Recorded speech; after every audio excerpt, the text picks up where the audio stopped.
Yeah. What type of stuff do you do, like cook overnight? Is it recipes that you'll eat in the morning, pastry divas? I'm not saying that the slow cooker isn't good. It is great. But the new slow cooker, multi-cookers they're called, they have a slow cooker and a pressure cooker built in one. So you get the best of both worlds. The only issue is that a lot of them have the lockable lid, so they don't turn on even the slow cooker function. You have to have the lid on, and that doesn't give it the same texture. So as much as I hate having two pieces of equipment, I do like having a regular slow cooker and then a pressure cooker. When Mr. P-Dog worked remote, we used the slow cooker a lot more because less convenient now. Yeah, just less convenient now that he's home. Yeah, okay. I was cutting it close earlier this week because I woke up slow and underestimated how long the saute of the pork would take. Yeah. Prep everything the night before, throw it in the morning. Yep. Or have a weekend where you prep everything, pop it in a Ziploc bag, as it says in here, pop it in a Ziploc bag into the freezer, and then all you need to do, or in the fridge, dump it into the cooker and then start cooking it. It is ideal that you saute your meat and brown them, and brown them layers and the onions and stuff like that, and then do it properly. But if you don't have time, you can get away and still make a delicious meal with everything just bunged into one. So if you go to this section here,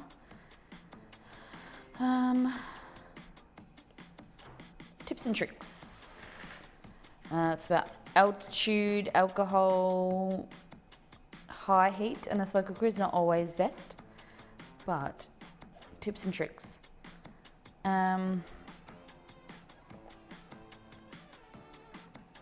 Prep ahead of time. Prepare everything you need for slow cooker meals in advance so you can simply add all the ingredients into the cooker and turn it on when needed. Utilizing the freezer to meal prep in freezer bags makes quick, delicious meals simple. Defrost any frozen meals before cooking in your slow cooker. Hey, Cad. Yeah.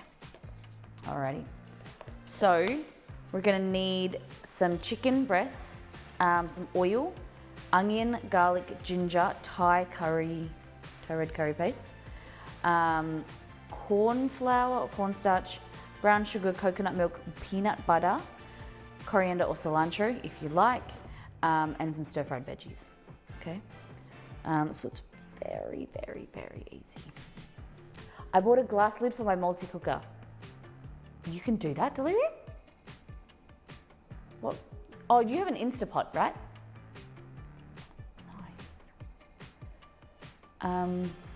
My favorite slow cooker is pulled pork. Load up frozen pork, add sauce, on, done. Yes. The only thing is it's easy to do that, and I have done cooked from frozen before. However, it's not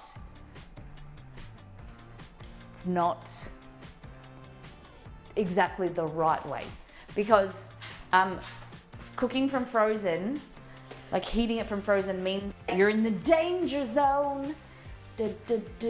Danger zone. It just means that because it's slow, you're not getting the effective, like the meat is staying in the danger zone for a longer period of time. So you have increased chance of bacteria growth. But we've all done it. The danger zone. You learn about the danger zone in First Things First. But yes, it's the temperature from 4 degrees Celsius to, I don't remember, 24? It's the temperature where bacteria thrives. Let's go. First things first. Tips and tricks. Ba, ba, ba, ba. Danger zone. Here we go. Defrosting. Food doesn't, so putting it in the refrigerator is the safest method to defrost. The food doesn't pass through the temperature danger zone, 4.45 degrees Celsius to 60 degrees Celsius, which is 40 Fahrenheit to 140 Fahrenheit. where foodborne bacteria can grow. So you want it to pass through that as quick as possible. So when you have frozen meals, you're meant to put them in the fridge for until they defrost completely, and then it keeps it cold. And then from that refrigerator temperature, then you cut it up and fry it, and then it passes through that danger zone really quickly because it's going to heat up really quick. But if you put frozen meat into the slow cooker, it's defrosting slowly and going from frozen to then hot, but over a long period of time, and it's in the danger zone. You got to think of it as like walking through like a lake, for instance, and you go from one side, like the shore, to the other shore. But the longer time you take to go through the river, the more opportunity the alligator is going to get you. So you want to go quickly, like on a speedboat, because then the alligators won't get you. But if you go slow and you take a long time, over 6 hours, the alligators will get you. Same as the foodborne bacteria, the salmonella. You know, different types of bacteria. That's just my way of explaining it. But yes, I've done it before. But I've got to teach you the right way, don't I? I've got to tell you guys the right way. You don't know who's watching and be like, Molly, you're telling them the wrong thing. You can't do that. So, information is knowledge, and you don't always have to follow it. I don't always, but you need to know the right thing. That's my main lesson here. Okay, so this has got an extra long cord. Plug this in here.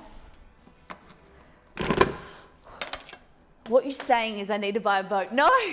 You need to buy a pressure cooker. You need to buy, what else do I harp on about? What else do I love? A Elgato Stream Deck pedal. I love my pedal. What else? Don't buy a sharpener, a knife sharpener. You don't need one of those. But if you do buy a better quality one than I did get a full refund. But I'm scared of buying another one. I really want a knife sharpener. If you were here the last few weeks, you'll know my escapades over the internet brought me to buying a knife sharpener.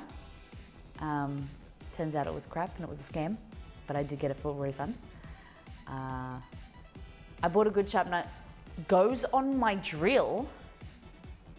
What? You're gonna have to post this in Discord. Okay, so we need the chicken breasts are here. Just gonna put them in the freezer, the microondas. I'm gonna microwave them to defrost them. Again, don't pay attention. I don't do things the right way. I get it, but I will defrost this for like a minute 10, a minute 20 in the microwave, and then I chop it up. Like it might be like semi-frozen, but then I pan fry it really quickly. But yeah, everyone does things different. Sometimes it's, you don't have the time. Or you forget to take them out ahead of time. Even though you've known for a whole week that you're making this recipe today.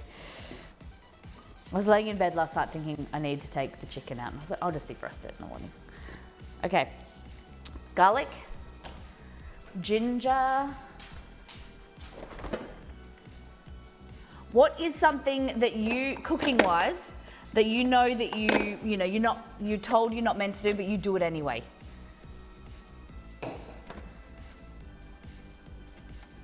We all do it. Just trying to find curry paste.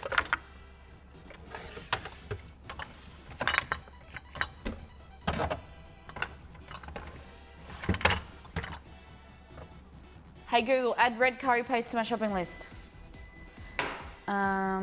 All right, I added red curry paste.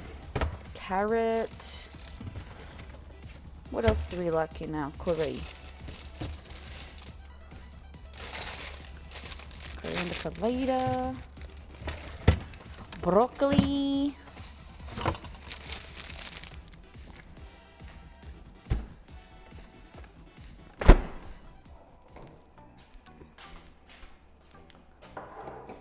cut dried fruit with scissors. I didn't know you're not supposed to cut dried fruit with scissors. Really?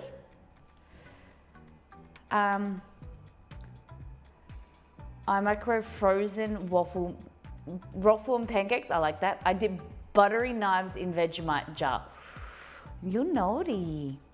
Even when the boxes say not to. Do they not say you can microwave them in the microwave? Like, so your frozen waffles. How do they say you're meant to reheat them then? What?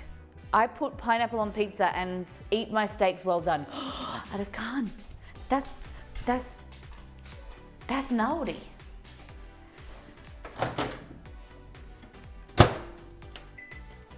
Well done steaks, each to their own. It's okay to like leather. Get it?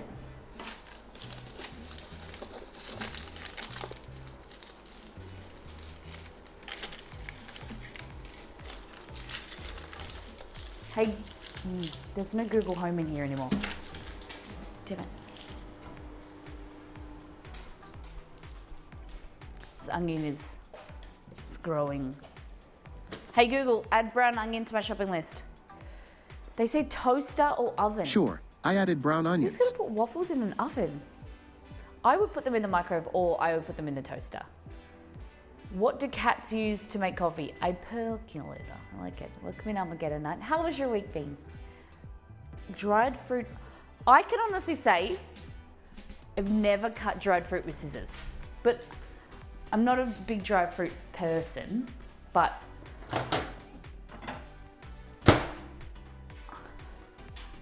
it's growing on me.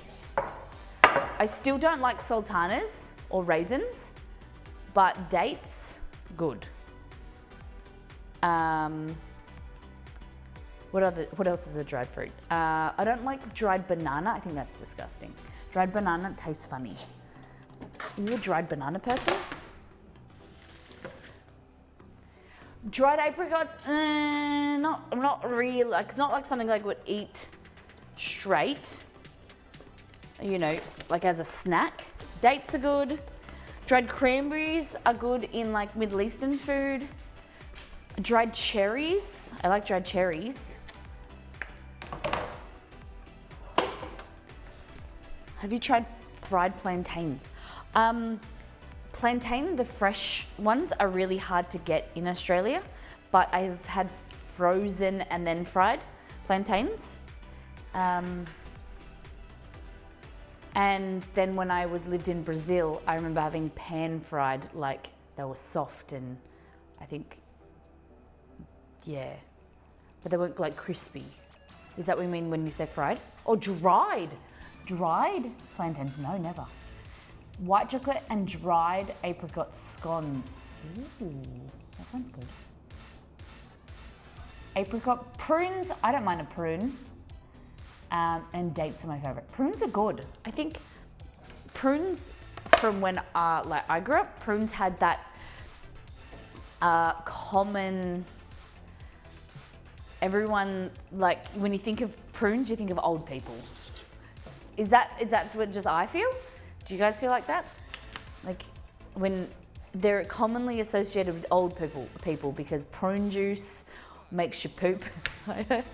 And we would make when I worked in aged care, we would give prunes, like a prune paste, as like a laxative paste. Yeah, I feel that way too. Okay, prunes, old people, and pooping. Yes, there it is. There you got it. I don't know why I just didn't use one whole carrot instead of using one old one and then cutting a new one in half. But we're just preparing our veggies. Usually I have frozen stir-fry veggies, but I don't have any at the moment.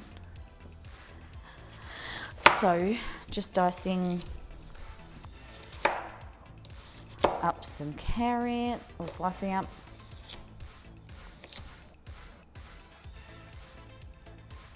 No shame in assisted irregularity, no way. The more you toot, the more you poop. the better you are, the better you feel. It's good for you. So whatever does that for you, whether if it's coffee in the morning or, you know, you gotta be regular. My dad always said to me and my brothers growing up that we had a history of bowel cancer in our family, and we needed to make sure that we pooped every day, that we had cereal every day. And you guys know that I don't eat cereal. But yeah, he always made sure that we had to have enough roughage in our diet, you would say.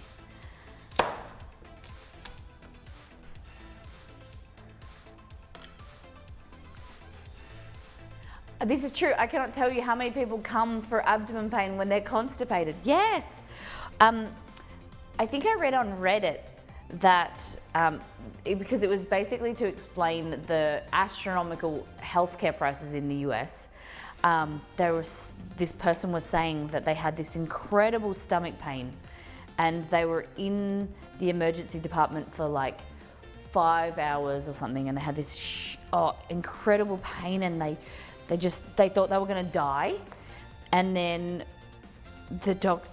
they couldn't figure out what was wrong, and they thought that, you know, they checked the gallbladder and checked the abdomen and whatever, and then they gave him this medication and it just made him poop, and then he felt like better, and then all that was, I think it must have been like 4 hours because it wasn't too long, and then he left and he got this bill, and it was like something like $25,000 for just taking some medication, and like he was just laughing and saying it was like $25,000 more, like half of my income for a year, and it was just because I needed to poop, like, and a poop remedy. Unbelievable. Because sometimes, some people can get really, really stuffed up, and it really affects. You gotta make sure, guys, you know, you gotta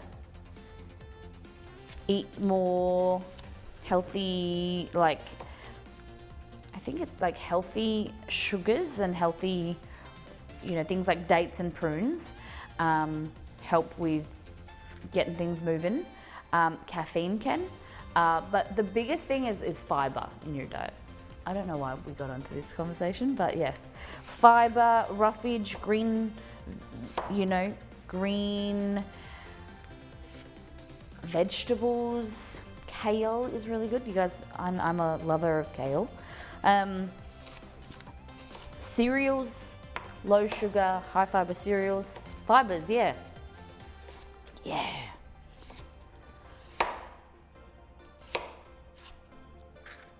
The good stuff. Fruits, salads, fruits and veggies, all that good roughage when your body needs to chew. And when you masticate, I think that's the word. You masticate and you move your mouth, whether like chewing gum, whatever it is, when you masticate and you chew, it then sends a signal to your brain, that sends a signal to your digestive system to create peristalsis, which is this action of like it going like this down, and it pushes things from your mouth down through your intestines and then out. So that chewing sensation, that's why they say you chew your food. Not only is it to break down your food, it's also to like mix that food with saliva, which helps break the food down. But then it is also to create that signal to your brain to create the peristalsis, and it moves your digestion. So that's why, you know, you need to be chewing your food, guys. Here, giving you a medical lesson. Hey Jay, welcome in. How you been? You had a good week? What's news in the J-Town? Okay, carrots, beautifully cut up there.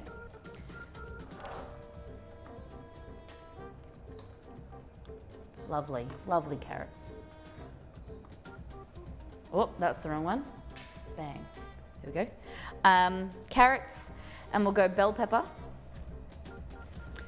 This is a topic that is actually really interesting to me. The human body is fascinating. So much goes into the eating, processing food. Yep, definitely. And I'd love to hear that you're interested in that, because sometimes I feel like I don't want to feel like I'm rambling to people that don't care or are grossed out.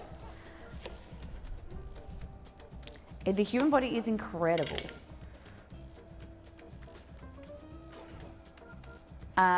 What a great way. No, I wasn't talking about cows. I was talking about humans chewing food.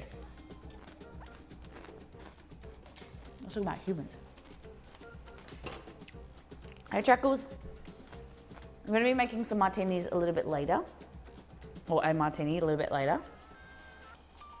I'm making easy peanut curry from All In Together. So just chopping the veggies. And then we're going to be making focaccia and the apple tea cake from the website. So welcome in. Now,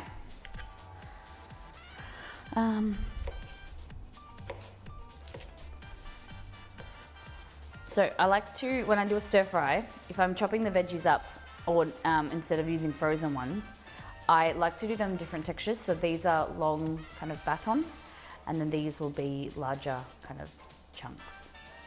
All right, just to give you, it's visually, but it's visually appealing, but it's interesting textures, and you're not always, eating the same thing in each bite.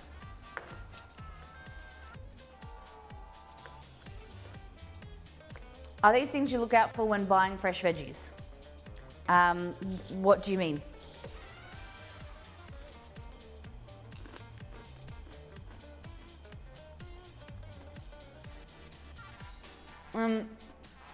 We're making a Turkish Delight martini.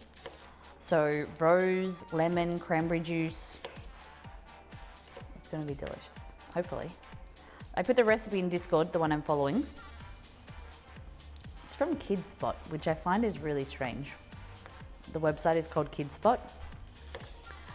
And I don't know, kids martinis. I always worry about picking fresh veggies that are going bad, like soft spots and discoloration. Oh yeah, okay. So when you're going to the grocery store, you need to think about when you're gonna eat it, and when, like, if you're preparing your vegetable, like you're going grocery shopping on a Sunday, and then the next time you're gonna go grocery shopping is the following week. So you wanna buy vegetables for a whole week. You need to consider what you're making at the end of the week and what kind of form those vegetables and the foods need to take so that they can be fresh and they be like,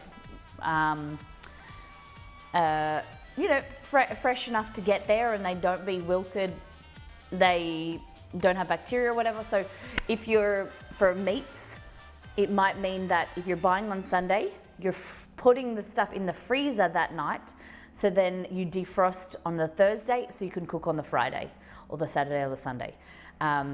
It's always recommended that you don't, like, you're using meat that's fresh within a few days, like 2 to 3 days, 4 days maximum.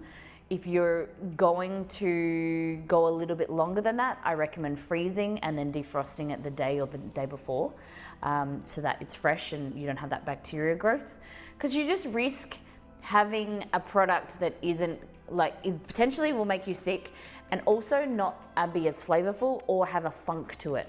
So if you freeze it, it's frozen from the quality that you buy it then, and when you defrost it, it's just going to be pretty good. If for example it's a dish that freezing is going to affect it, and you might want to switch around your menu. Say for instance, if it's like seafood, or it's beef that you want to really slice thin and do like a beef carpaccio, or you want to do a highlight of that freshness, then switch it to eating it on Monday, Tuesday, Wednesday. Having the fresh stuff straight away.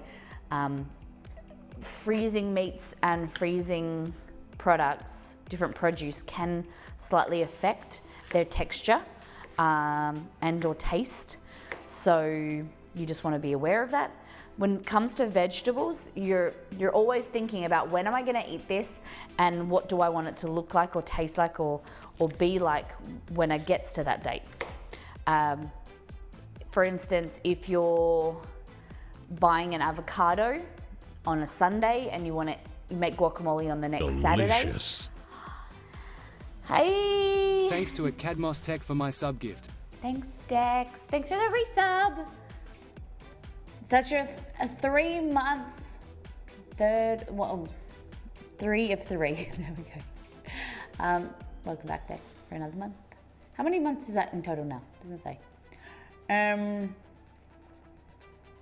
Thanks, Jay.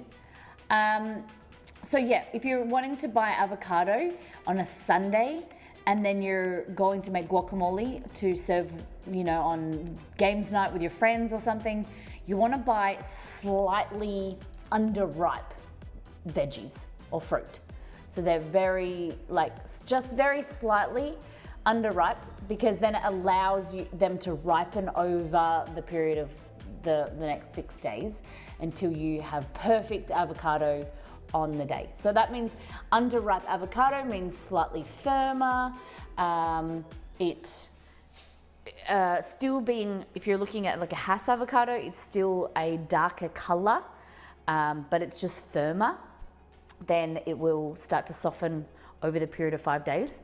Not more green than black, because it depends on your variety, and it also depends on your climate, because at times avocados, the cooler the climate, the less they're going to ripen.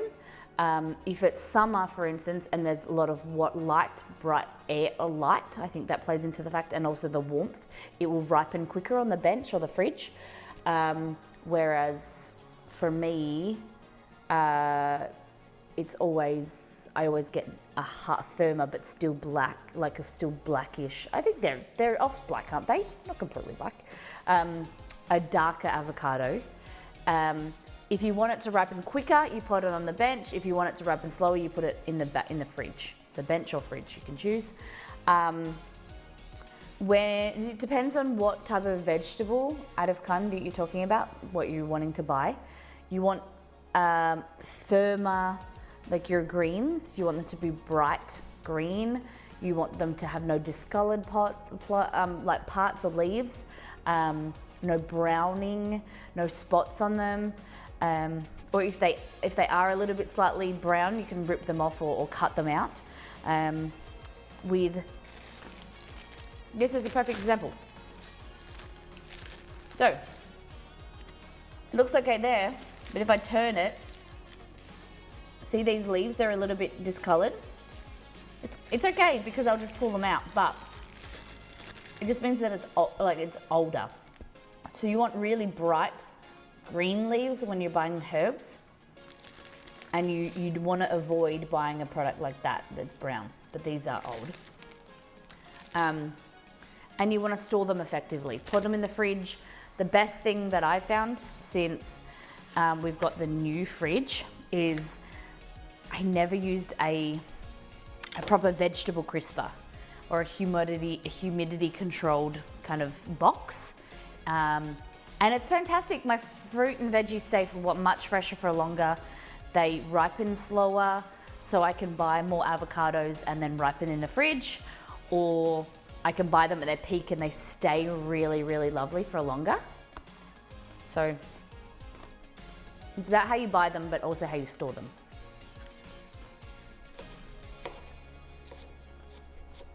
I'm gonna eat the rest of this.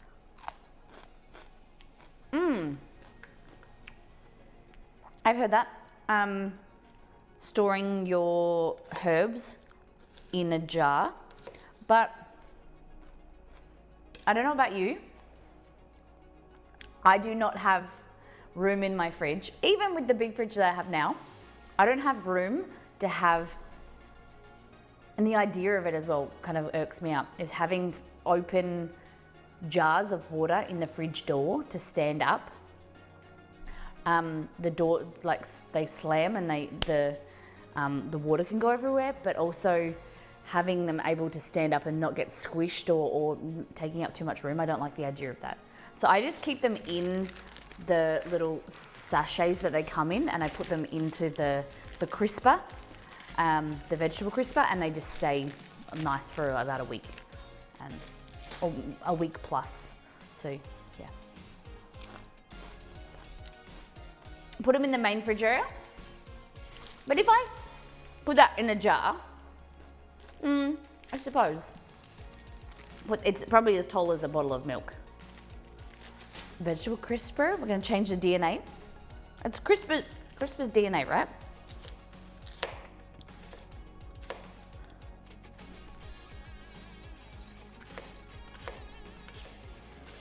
There we go. I said I was going to eat that, now I just chopped it up. Okay. Broccolis. I like the stem as well, so I just take the nub of the stem, the dry bit, and chop this up.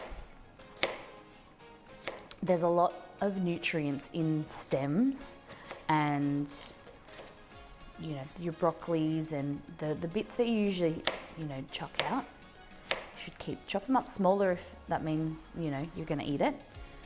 They are a little bit crunchier, but they're good for you. Okay. The way you, I'll probably have to explain this here.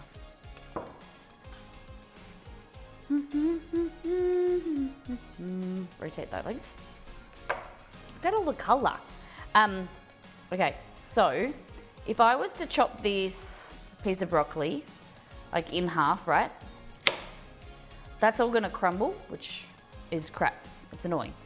So what you do, what something my cousin taught me when I was, he was teaching me some cooking tips. So you grab your stem like this, you cut halfway through, and then you break it away, and then there's no crumbles. And that's how you create little florets. So you cut halfway through, or don't cut, if you're worried, don't cut towards yourself. Cut down and then break away with your knife. And that's how you create little florets without crumbly leaves. Yeah, my cousin is a chef. There we go. So down and then break away. Down and break away. You don't want to chop down like that, because then that creates little crumbles as well. You want to go to the stem and then break away so it rips rather than cutting through. Easy? Easy peasy? So I'm going to just cut these carrots in half. They're a bit big, a bit long for my liking. Now, check us out. We just did our mise en place. See? And people say, and I think I'm not organised at times. So vegetables, we just got to do our onion, garlic, coriander, curry paste, ginger.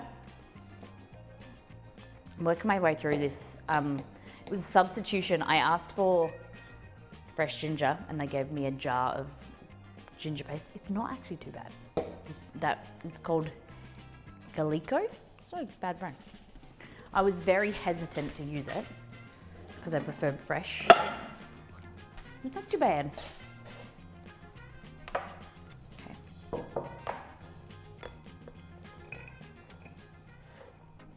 Okay.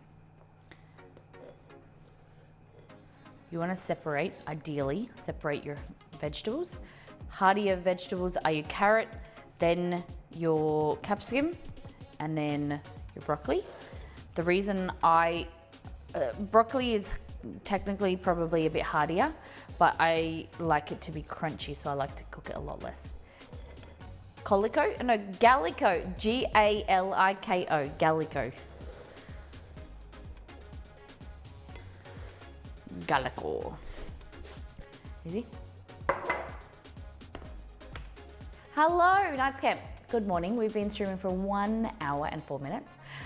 We are making easy peanut curry from All In Together. All In Together, All In Together. So really simple recipe. We're making it in the pressure cooker, and then we're making the focaccia from the website, as well as the apple tea cake. And finally, we're gonna finish with a Turkish delight martini. Okay, got a bit of a headache, so I'm hoping it just doesn't get worse. I'm gonna grab some more water. But how are you? How's your week been? Anything exciting happening for you?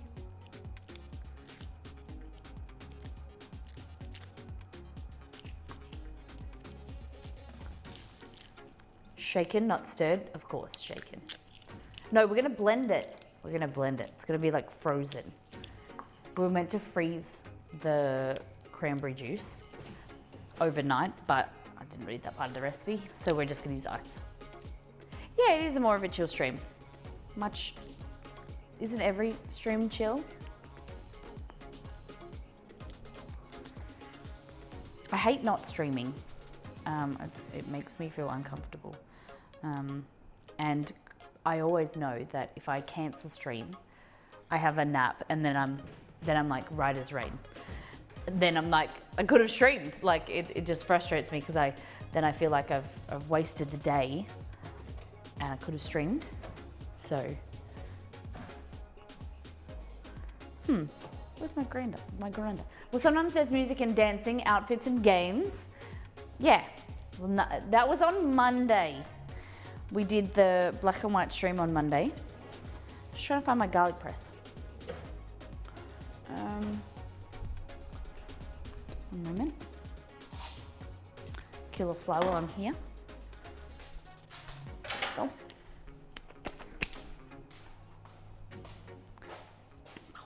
A chili stream. You could add more chili if you want this spicier. Garlic in here. Speaking of chili, have you ever made chili on stream? Yeah. Not in a long time.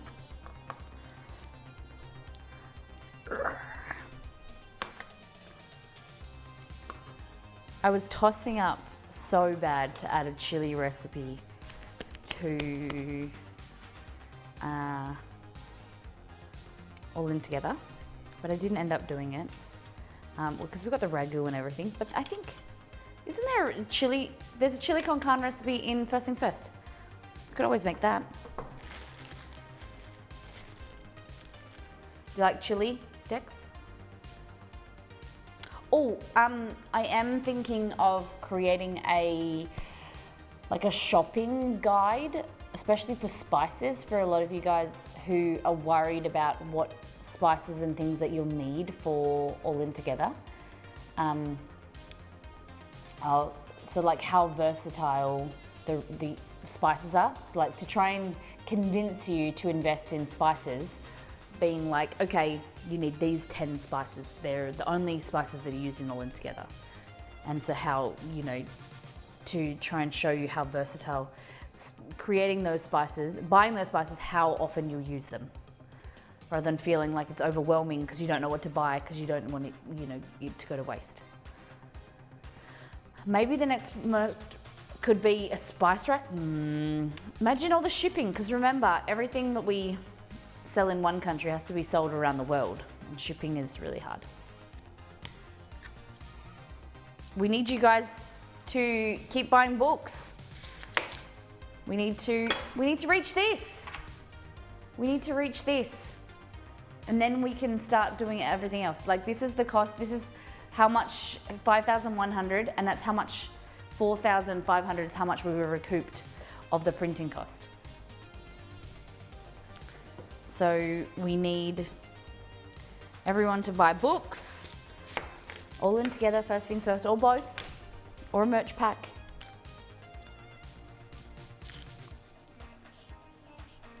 My tip with spices is to look into the ethnic markets in your area. They usually have way better spices. Yeah, definitely, Jigga. Welcome in, by the way. Asian markets, Indian grocers, they usually have like a larger packets as well. Yeah.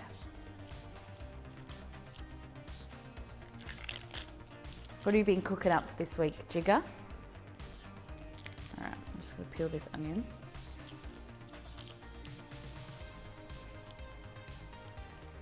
Man, come on.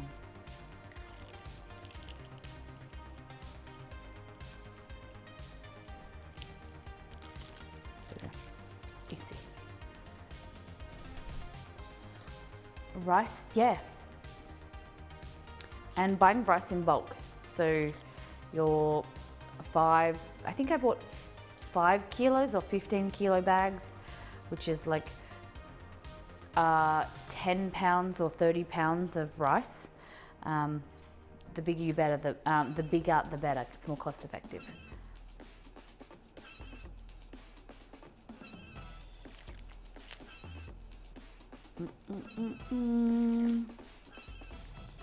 What are you wanting to cook first, Greenhouse?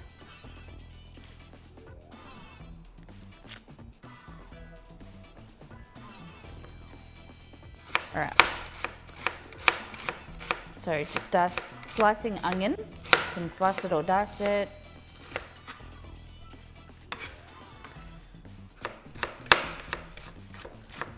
I'm using this global knife today, which I usually don't use, and just reminds me how much I don't like them. The handles are so narrow, they're really uncomfortable for me, but a lot of people like them. Now, brown onion diced, garlic cloves done, ginger, curry paste, soy sauce, corn flour, brown sugar, coconut milk. Okay, soy sauce, corn flour, brown sugar, coconut milk. See if we can do this. Soy sauce,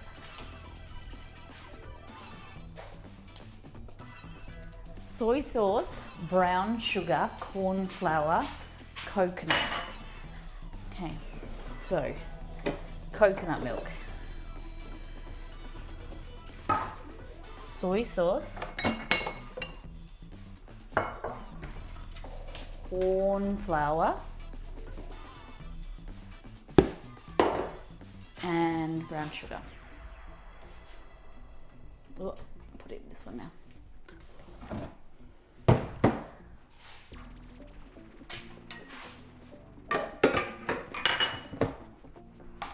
A little bit of sweetness in the curry. Helps with the spiciness, the creaminess. It's so good. It's like, oh, and then we need peanut butter as well. I'm gonna remember to get that. There's a new Hearthstone update, Murder at Castle Nathria. Nice. I'm a fellow global hater. What does that mean? Although I think, global knife hater. Although I think knives are like shoes, they fit the person. I find global handles way too small and slippery. Yeah, I agree with that. They give me blisters because they're so small and you have to grip them. Like they give me calluses where you have to, grip them so hard, like so tight to actually hold on to them.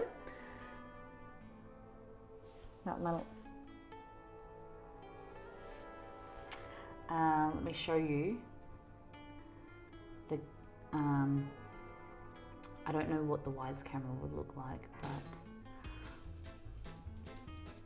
look at that.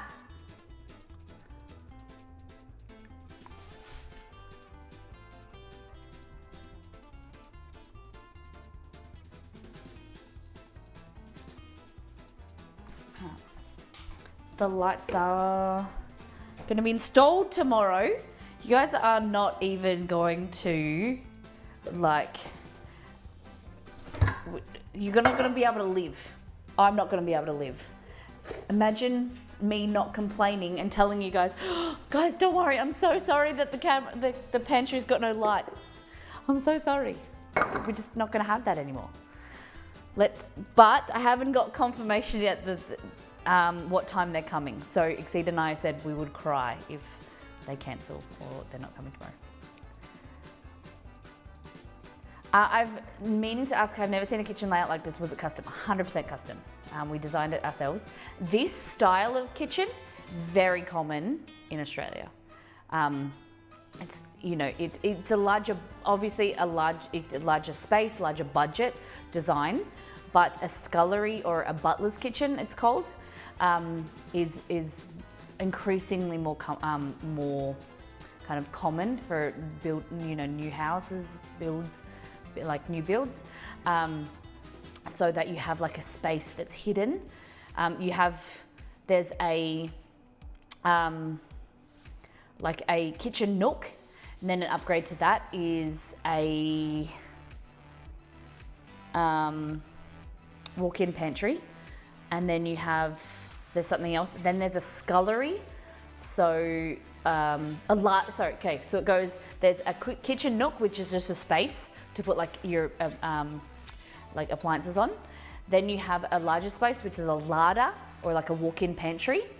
Then you have a scullery. We call this a scullery, but it's not actually a scullery. A scullery is a place for appliances and pantry area. But we have what's called a butler's pantry, which is it's a place for, if you would have a butler, it's basically a mini kitchen because there's a dishwasher, a sink in there, a pantry and space for your appliances.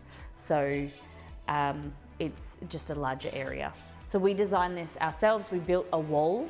The kitchen was initially in this area, the side of the house, but it was awkward, a weird spot. We ripped it all out, and then we built a wall and we relocated it. We cut through our concrete slab to create pipes for 2 sinks and the gas stove to be here. And we wanted to be able to create a kitchen with the stream in mind for you guys. This is my full-time job. This is what I love to do, is cooking and creating, entertaining, and it's all coming together. It's been, how long, guys? It's been 8 months. 8 months of renovations, building, and this week it's kind of finalizing. Tomorrow the electricians come in to do the lighting. We're having RGB lights in here in the pantry, and then the possibility, they won't be RGB all the time, but they'll have the possibility of being RGB here. And then the back panels to this island bench will be finished as well, with more PowerPoints as well. So yeah, it's very, very exciting. Oh yeah, is the kitchen in its own room or is it combined with the dining room? So we don't actually have a dining table at the moment. It's called what's known as like open plan. So it's a big room that has a couch, like a living area with like a dining table, it could be.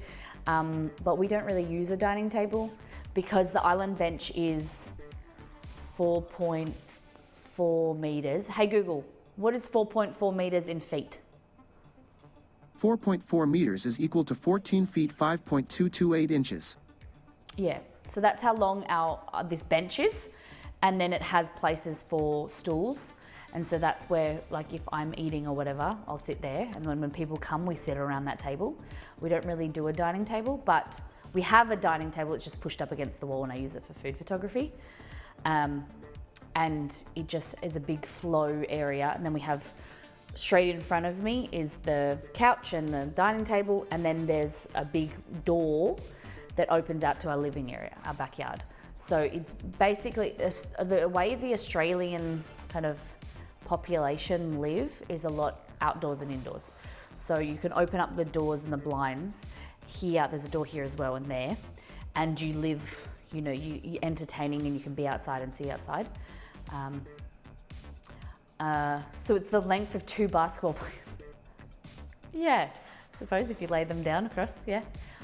Maybe we should get LeBron and, what is his name? Stephen Curry to lay down.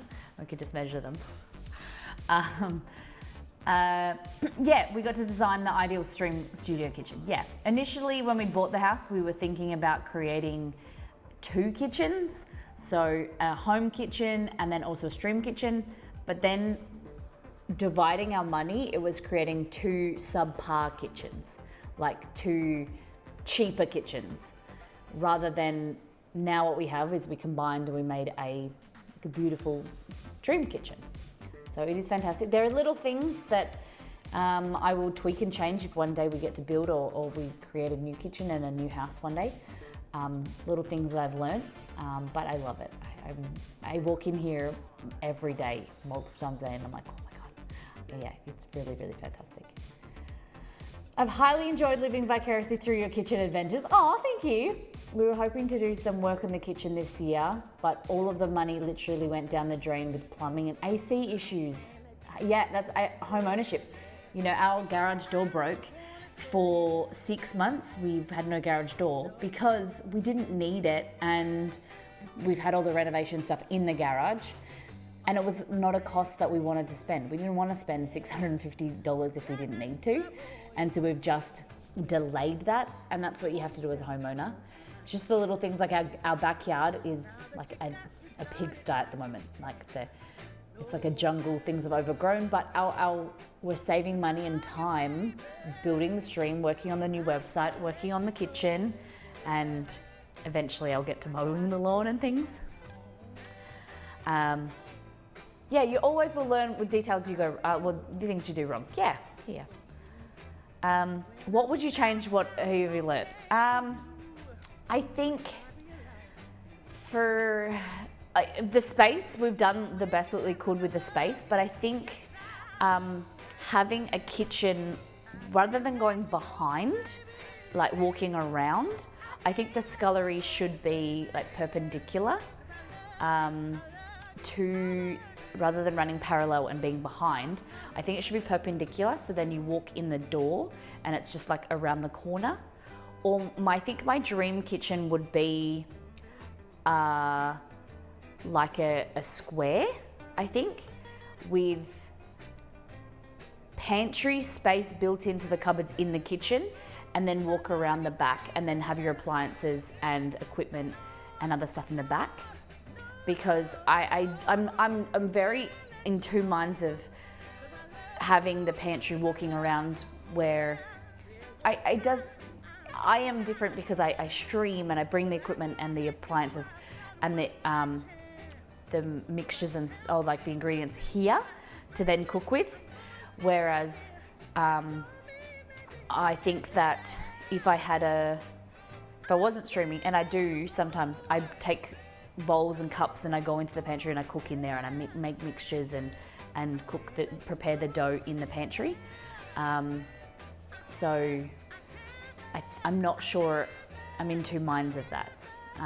But I like the idea of the pantry on the side of the door.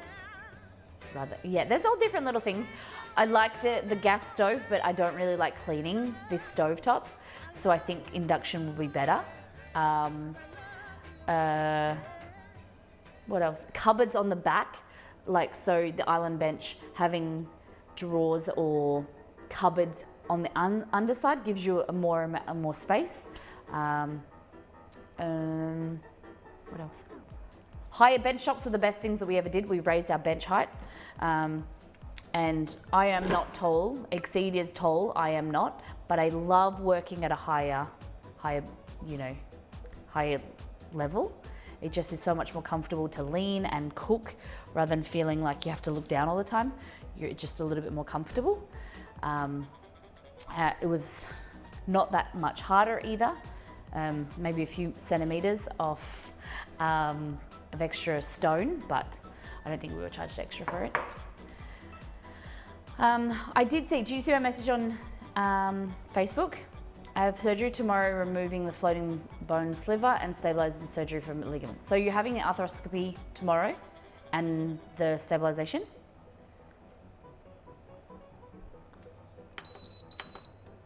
You want to tell me your doctor? I did. Were you in Nedlands yesterday, Ali? Was that the doctor surgery you're at? Molly's 5'10", hardly. Molly is 5'5.5". I'm short.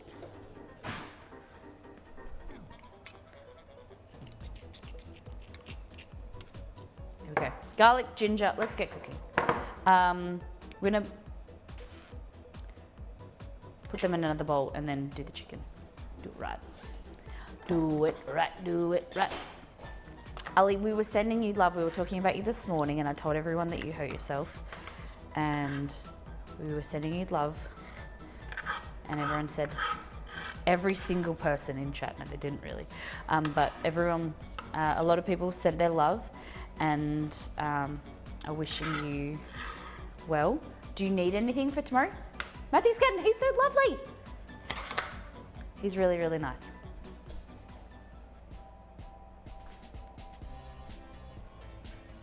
Yeah, you're having it there? It's a very busy hospital. I did one shift there. But I was with a plastic surgeon and the plastic surgeon wasn't very nice, so I didn't go back. Okay. Saute. Just gonna warm it up. I'm gonna put some olive oil in there. Huh? I felt you looked a lot taller than me. I'm only an inch shorter. Oh my goodness. I'm a shorty. Ali's shorter than me though. Ali, you're shorter than me, right? Well, she was 5'10" when I met her at Twitch. I've just shrunk. Shrunk a lot. I stand up really tall.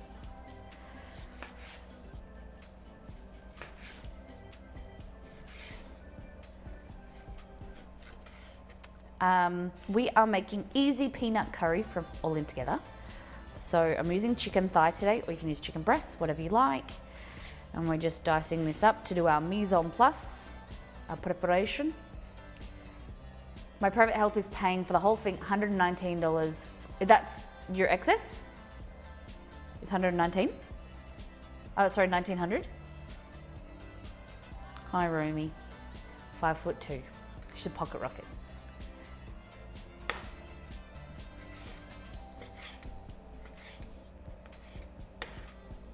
All right. So, just dicing small cubes. And this is the pressure cooker version, but easy as pie in the slow cooker. No, that's the $1,900? Really?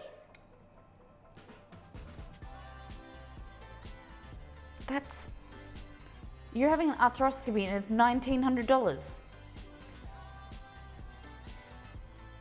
That's so cheap. I suppose arthroscopies are, it's funny because arthroscopies, especially ankle arthroscopy, so I don't know if you guys care. Basically, an arthroscopy is where they put a camera and it's done, okay, with an ankle, for instance, like Ali's, they'll put her in traction, so they pull the joint apart. They'll lay her down, put her asleep, and they'll pull her foot and joint apart. They put a little camera in there to see, and then another hole is just for a tool. And they'll probably use a shaver blade, or they'll break up the little piece of bone and they'll take that out. They clean the area with like a shaver, and it's very, very quick, but it's quite a surgery, quite a procedure to recover from, but it's very, very quick. So it used to take longer for the patient to be put asleep than to actually do the arthroscopy. And we used to do knee arthroscopies like 15 in the morning, like, yeah, really, really quick. Orthopedics, so bone surgery wasn't really my area of expertise. It was always an interest, but I preferred plastic surgery or general surgery, so bowel and in your intestines and stuff like that, a lot more. But really, really interesting stuff that they can do. It's more of a, orthopedic surgery is more like a me with hammer kind of surgery, whereas plastic surgery is a little bit more refined. And so it's joked about in like the industry that like orthopedic surgeons are like, you know, the QBs, kind of like the jocks of the medical world. The bowel surgery smell? Not really. You kind of get used to it. You don't like it's usually like a closed surgery as much as possible. Like you don't see like that matter, like the internal parts very much, because that's where the bacteria is and stuff, and you try and reduce that coming out. But yeah, you definitely get used to it. I loved it. Bowel surgery was amazing. Just being able to do like an anterior resection and knowing that that patient had been suffering from, you know, bowel cancer or, I know that we're making food and we're talking about this, but like knowing that a patient had been struggling for a long time with diverticulitis or, you know, what's it called? Like a bowel concern, a bowel issue, bowel cancer, and knowing that you could like remove that part of the diseased bowel or damaged bowel and really improve their quality of life was really, really, really, really great.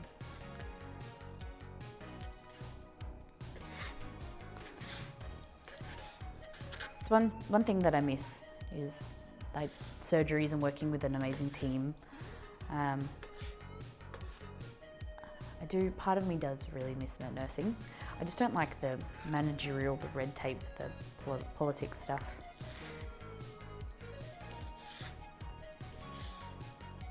All right, so chicken. I've heard that skull or bone dust smells like Fritos. Like fried? Do you mean like,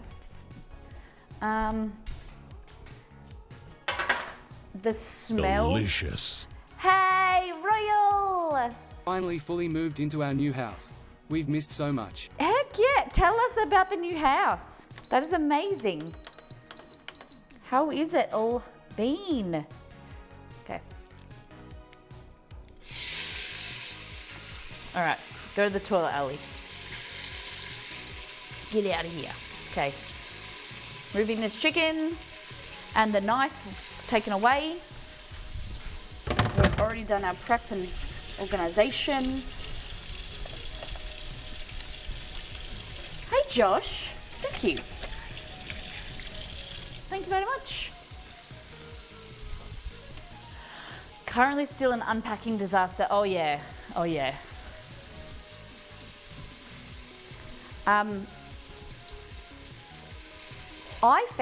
I know that this might be a weird concept, but I found that don't completely unpack and put things in a place, because it might, especially what I found in this kitchen, is that it might not be the most effective place, and like for your flow of your house or like how you like to live in that, you know, putting cups in where you think they'll go compared to where you would prefer them. There's a lot of double handling. So unpack slowly and like live in your house a little bit, and then figure out where you want things to be moved to, because then you're not moving and moving them twice. And also it gives you a great opportunity to figure out what items you aren't using and that you could either get rid of, donate or whatever. Because we have stuff that's packed in our spare room, clothes and things that we haven't even missed. And that a lot of that will be going to be donated when we eventually unpack and have time to go through it all. Hello, Romeo.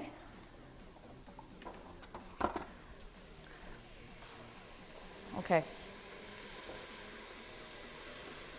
Chicken. So the recipe says, using a cooker with a saute function or frying pan over medium heat, heat the oil, then saute the onions until translucent. Add the chicken, garlic, ginger, and curry paste.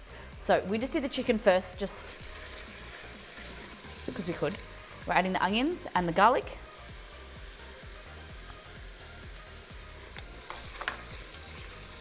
And just sauteing them until they're nice and translucent.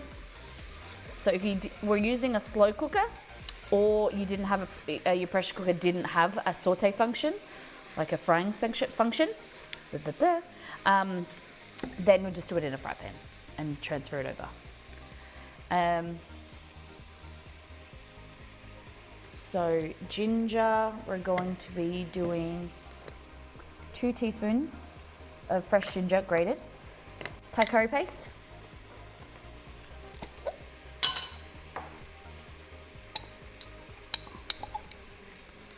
We're going to add this.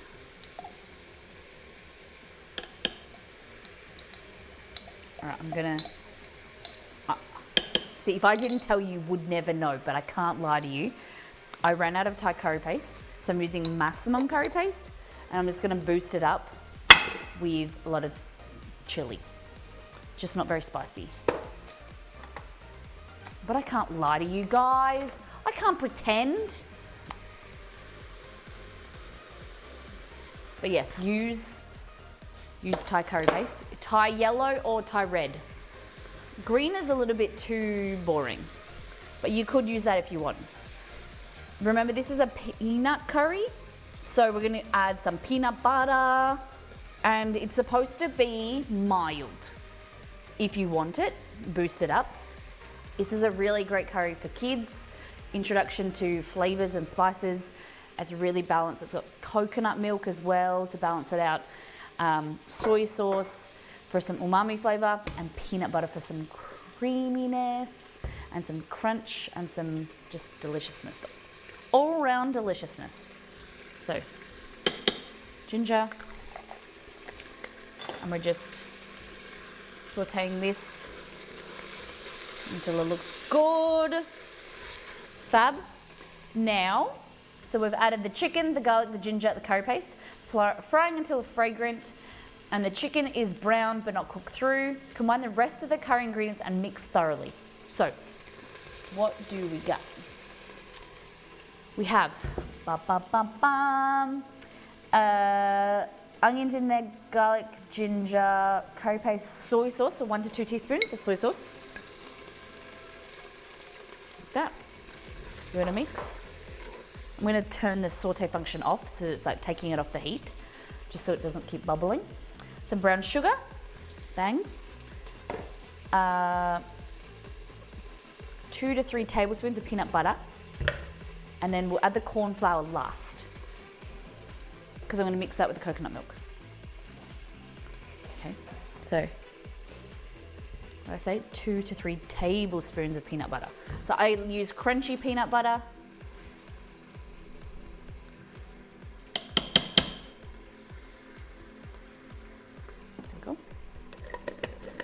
And we kind of just want to stir this to melt the peanut butter, like soften it so that it incorporates nicely through.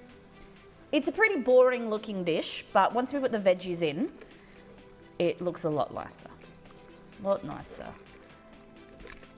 But yeah, it's very brown. Very brown and boring. Oh my gosh, it smells so good. Have a taste. Mmm. Yum. Ooh, the Massimum curry powder, you know, the paste tastes good. I love it. Okay, so we want to add 1 3/4 cups of coconut milk. So give the can a shake or throw around. Grab one of these, measuring cup. Pop it. So is butter chicken, and that isn't boring. It isn't. That is true. Okay, so 1. Blip.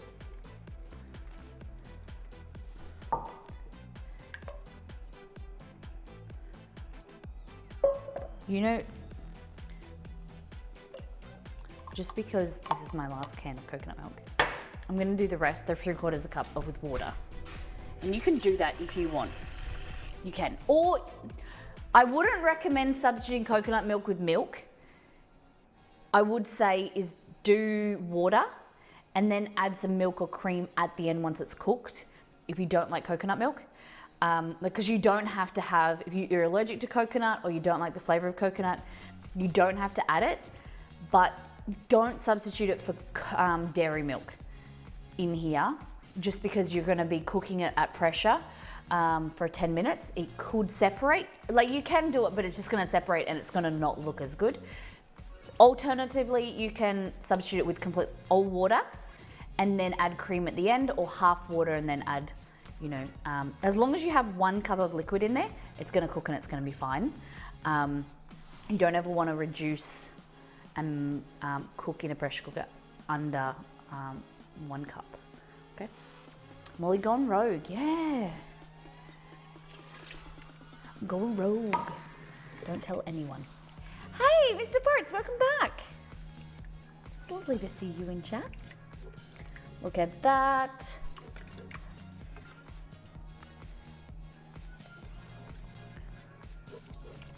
Delicious. Oh my God, so good. Okay, we're gonna add our veggies. Okay.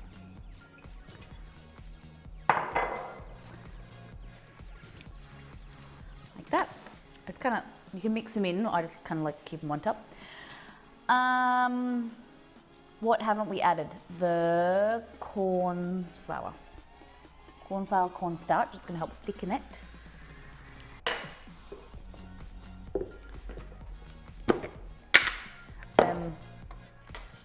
I was supposed to mix this in with the water. I just didn't get to that step. Scoop out a bit of your liquid. Just a little bit, just needs to be like a tablespoon. Corn flour.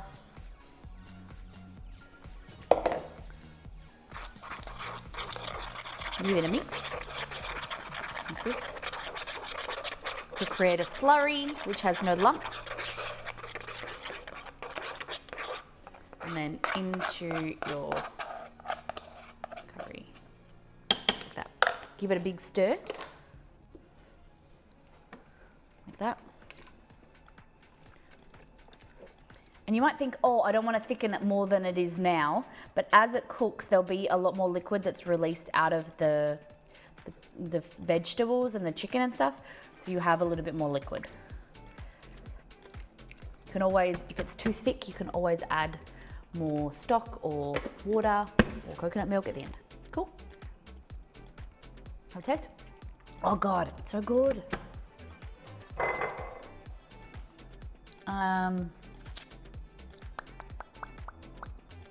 Yeah, so all done. Whack the lid on. Here. Lock it. Close this gasket. High pressure. Pressure cooker for 10 minutes. Bang. That's it. That's it, that's it, that's it. We'll add the coriander. Could add some in there. We'll add it later on top. And we'll make our coconut rice. You'll need a saucepan.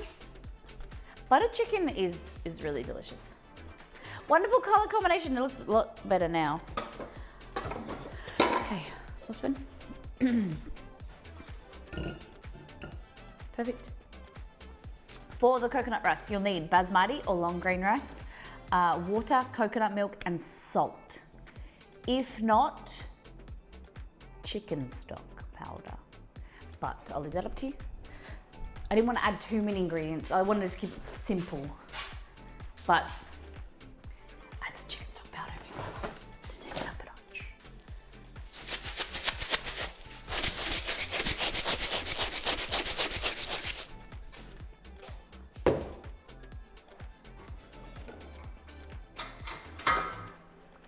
Okay, 2 cups of rice. It's gonna make a lot of rice. This feeds 4 to 6 people, this recipe. And I like rice. I'm just finishing leftover steak from last night. Even cold, it's tasty. Nice. What did you do with your steak?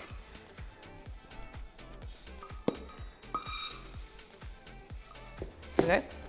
2 cups of rice. Cool. We're going to says, wash and drain the rice before adding it to a large saucepan and the rest of the coconut rice ingredients. Cover with the lid, simmer for 10 minutes until the liquid is nearly all absorbed, and then remove from the heat, cover, leave, leave covered for 15 minutes. When it's done, fluff with a fork. It's really delicious. So you want to just run this under the water and until the water kind of runs clear.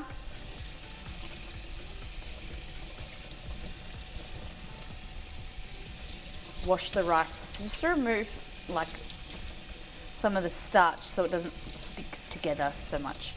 I don't like washing it completely, like people say when it's completely clear. I don't really like doing that because I like my rice a little bit sticky.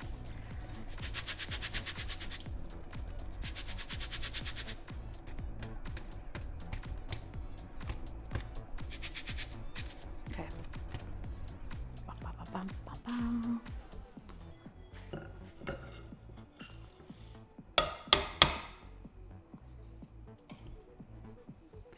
Okay. Now, so 2 cups of basmati rice. We want 2.5 cups of water and 1.5 cups of coconut milk. Okay. So coconut milk. Where'd my jug go? Here it is.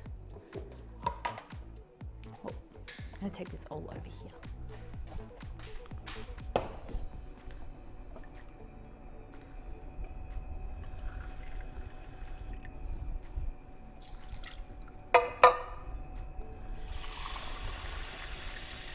So altogether we want 4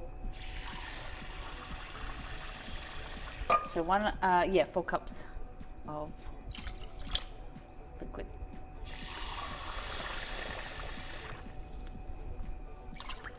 Okay. Entrecôte, yeah. Give it a dry rub.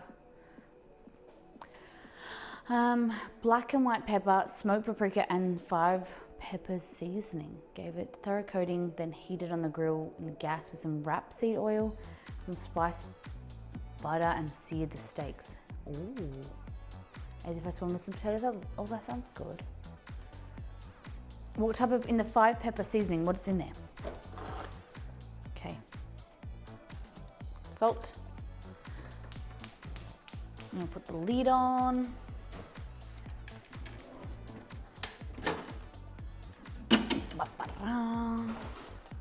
That.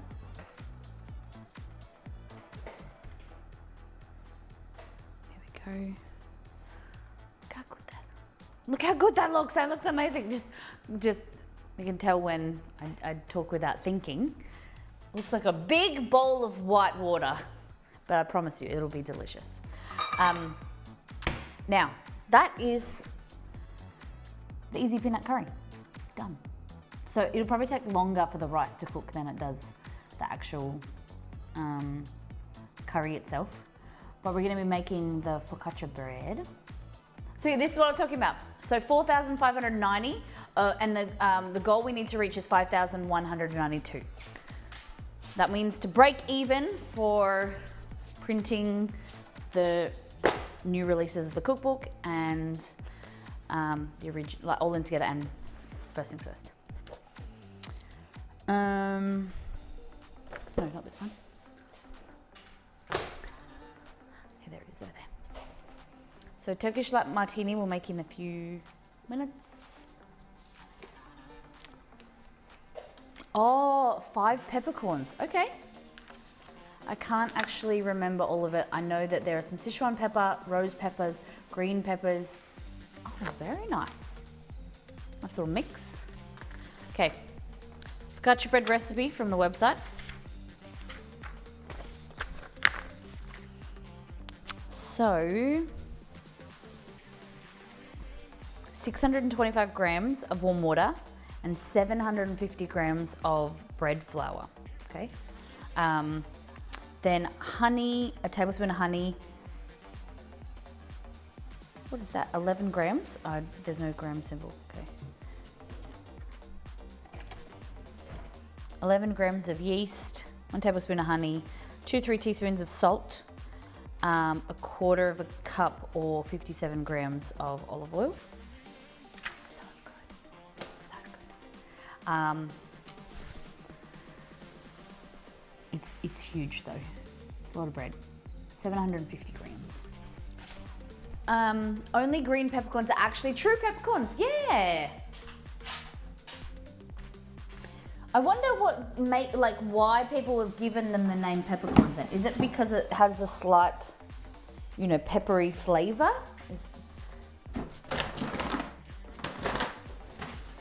Bread flour. Not looking forward to doing what I need to do right now.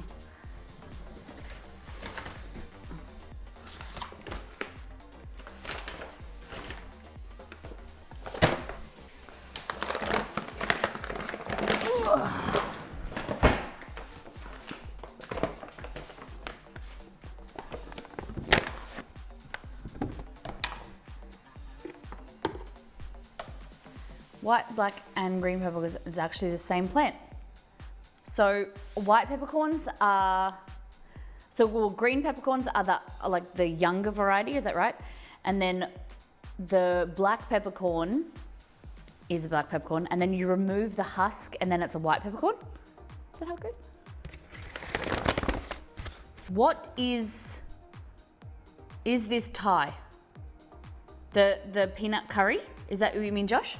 It uses a Thai curry paste, so it could be, but it's not like a traditional Thai curry. It's more like the bastardization of a Thai curry, I suppose. It's got peanut butter, it's got soy sauce, it's got Thai curry paste. The full recipe's in our cookbook. But yeah.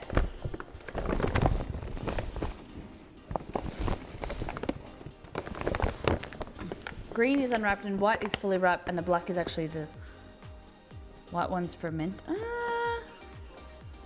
Really?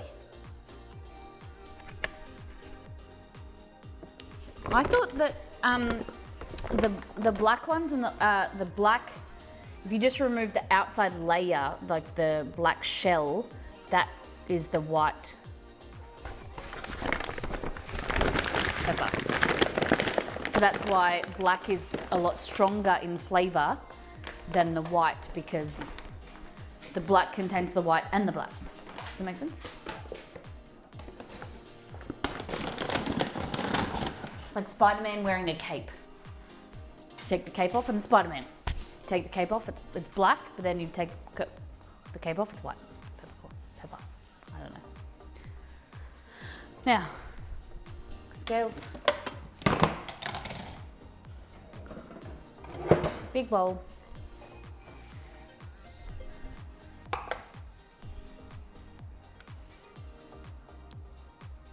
Zero it. Oh my God. Out of order.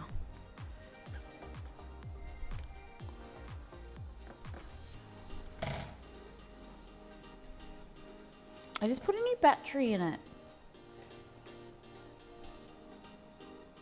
Black peppercorns go through fermentation, which makes them slightly milder than white in heat, but a deeper, richer profile than fermentation. Pepper is basically Spider-Man. Yeah, that's what I'm saying.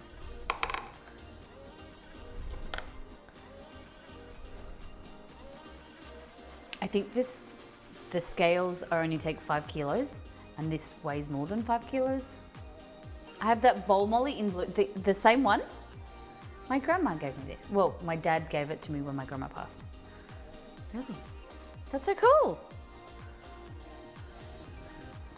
It's an old... He said that she used to make bread in it. It is a pretty bowl, thank you. 750 grams of flour. So this makes 1 large focaccia or 2 smaller pizza bases. It's amazing with pizza. You make it in a tray. It is. We got a comment on the website that was basically the person said, "Don't make this. It's a bad recipe," and we don't often get that. But I think the person didn't realize that it was a low temperature, slow proofed recipe, and it was high hydration, means it's stickier and wetter. It's not going to be a focaccia that you find that is like you roll out with your hands or with a rolling pin or whatever. It's a lot wetter and stickier, and it's a lot nicer. It's fluffier, but you need to put it in the fridge for 1 to 2 days. But make it, it's amazing. This recipe is the highest rated and most viewed website recipe that we have. I don't know what I've done. It's called the best focaccia recipe. I don't know what I've done if I just named it like that, but we get hundreds of views every month from really not doing anything.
If I remember correctly, first heated up and then they're left in large bins with a yeast culture to ferment. Hey Google, are black peppercorns fermented? You have a few things on that list. What? They are brown onions, yeast, Hey Google, brown onions, stop. red curry paste. Stop. Hey Google, are black peppercorns fermented? Toilet paper, Hey, red Google, wine, stop. hashmac fairy. Okay, Hey Google, are black peppercorns fermented? sorry, I didn't understand. Hey Google, what are black peppercorns? According to Wikipedia, black pepper is a flowering vine in the family Piperaceae, cultivated for its fruit, known as a peppercorn, which is usually dried and used as a spice and seasoning. The fruit is a drupe which is about 5 millimeters in diameter, dark red, and contains a stone which encloses a single pepper seed.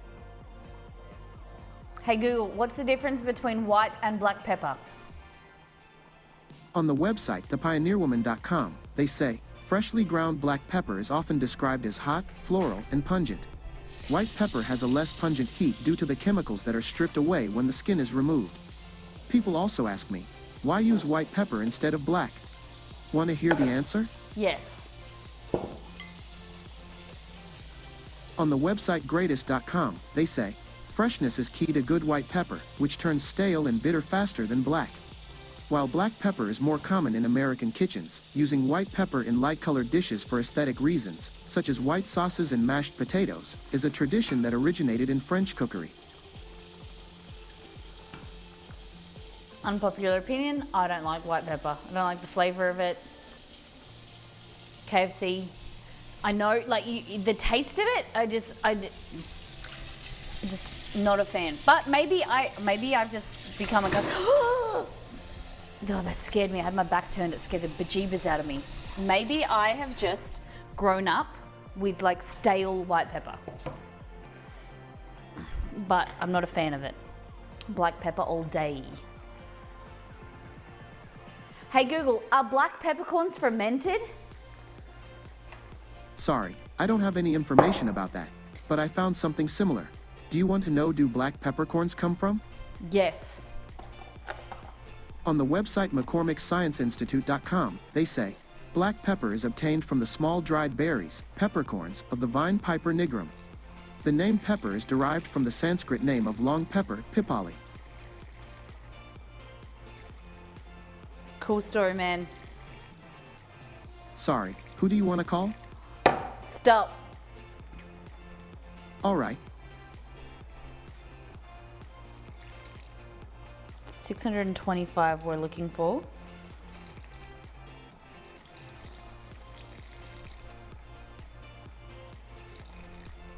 Ah, too much.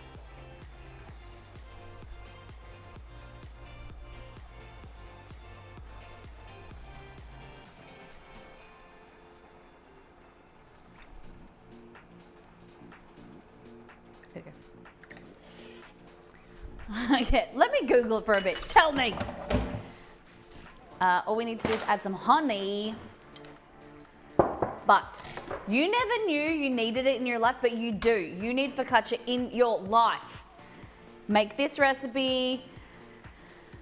Let me know how it goes. If you're making first things first, all in together recipes, website recipes, tag me. Tag me, tag me, tag me. Tell me, comment. Comment on the website. Review the recipes, please. Well, if you're gonna do it now, yes. But I'm gonna ask you guys to do it with our new website. Like I'm gonna need everyone to review, because the new website's gonna be like plain Jane, boring town. Turning that off, putting the lid on, okay? The new website's gonna be a blank slate and it's gonna have nothing on it. And we're gonna need to ask all hands on deck. I'm gonna be begging you, praying to review. Oh, Molly, I've been so naughty this month.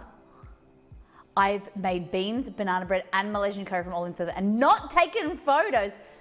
Shame. Well, hold on. This is the third day that I am streaming in slippers. I keep complaining to see my back hurts. This is one of the reasons why, other than I have a crappy chair. All right. Oh, this doesn't have a bell thing. Shame, shame, shame, shame, shame. Delirium Dream, shame. Not the shame bell. This is the shame bell now. Delirium Dream, get better, get better, get better, do better, be better. Delirium Dream, be better, do better. We need one with like a bell inside it to like a bring out the dead type one. Bring out your dead. Oh, yes ma'am. Oh, yay, JJ! What are you gonna make first? What do you think? What do you think of the book? Give us a review.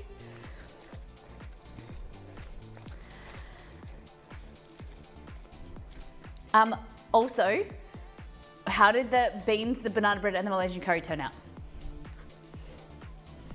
Come on, man, you're holding out on me. I'm like this, like very, very excited, like sitting at home waiting for reviews, and everyone just, you guys just making it merrily in your own home and not telling me? Huh? Oh, we're just trying to force Delirium Dream. And all of you, when you eat anything, you think, oh, I can take photos for Molly and share. I'm just sitting there waiting for food photos. The beans lasted a week for breakfast. We added chorizo for spiciness. Yum. Yum. They're so good. always tell me if you make one of the recipes and they're not for you, you can say that. Like, not everything has to be for everybody. The banana bread was passed over by hubby and daughter. They don't like cooked banana. I still have lots in the freezer. Ooh, they don't like cooked banana. Interesting. Do you think your daughter gets that from your husband? I always interested about, we've spoken about this on stream about food preferences and like with children and parent, like influences in their life. If there's someone that doesn't like something, you're less likely to encourage them to try something. But like, it's the same like with your friends and family, right? Like if you love something, you're gonna be like, taste this. No, I don't care what you think. If you had a bad experience, taste it. And you've got like more passion in your voice and your enthusiasm. But if you eat like, if I try a product and or a food or whatever, and I don't really love it, I'm gonna be like, here, you can try it if you want. But if you don't like it, okay, you're like me, cool. Like, you don't have to like it because I don't like it, and you're less enthusiastic to try it, to encourage them to try something. Yes, both hubby and daughter love the banana flavored lolly. I hate them, so we reverse. Interesting. Okay.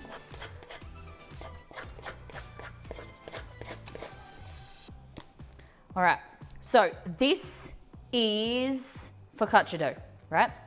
And we're gonna put it in the fridge for 2 days, a day to 2 days. And basically, you don't really need to knead it, you just need to mix it, and it just creates dough. It's magic. I've got the oil in it though. I've got oil. I'm gonna put the rosemary infused oil.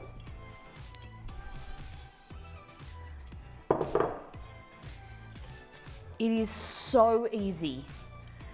I've only had a skim through so far. It's literally just arrived, but maybe the Caribbean beef. It looks very tasty. It's very, very, very yummy.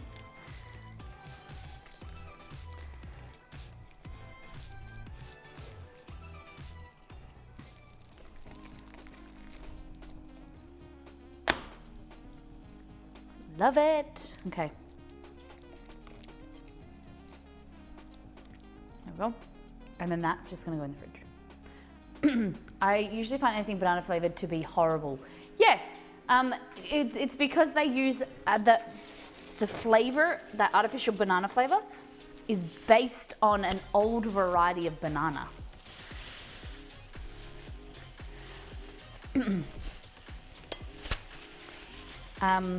Ali, do you want to come and get? Oh no, you can't really drive or anything. Maybe I'll come and see you on the weekend or see how you're feeling. Ouch. Okay, cover in the fridge. The unofficial Molly stir and stick. That's it. Unofficial merch. We can't make new merch until we sell at least, hit the goal. Ooh, mandarin.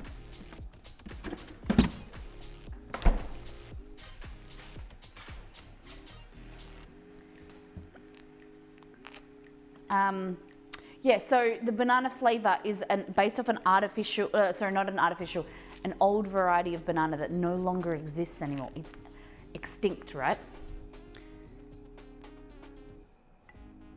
Oh, okay. I will message you, JJ, in, were you the person that has a redemption? Give me 2 seconds. Someone had a redemption and I didn't know what it was. Maybe that was you. Because someone redeemed on your behalf, right?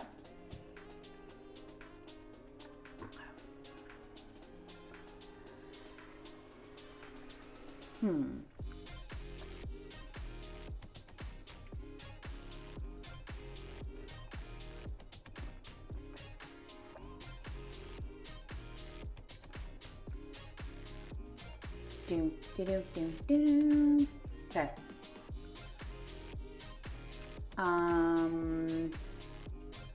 Channel. Matala did. Yep. Okay. Let's have a look. Oh, that's a string.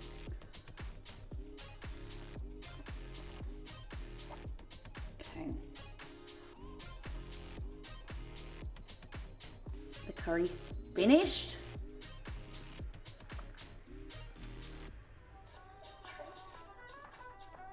Pause that. Pause it. I want to hear you. Oh my god. Pause it. I want to hear you. Oh my god, I can hear myself. Pause it. Oh my god. Pause it. Endless loop. Okay.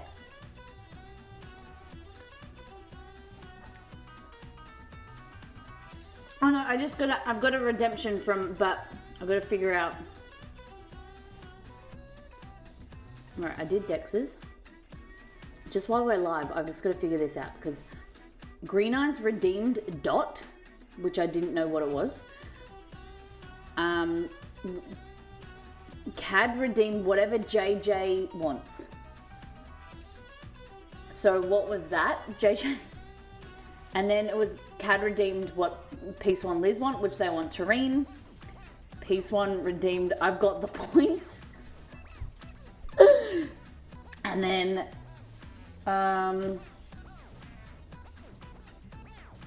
Cad redeemed Aspic. I've done the Bagziti. Matala redeemed Matchstick. That was the matchstick that I made on stream the other day with the puff pastry, right? Matala. Delirium Dream change pantry color. Ali redeemed a stream recap.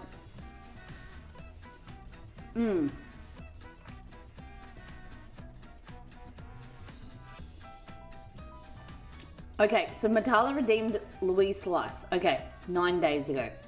Cool. For you, JJ. I have to remember that. Because I like stuff like that, there's only like a little bit of space. Like I can't edit it, which is really frustrating, and no one can edit it.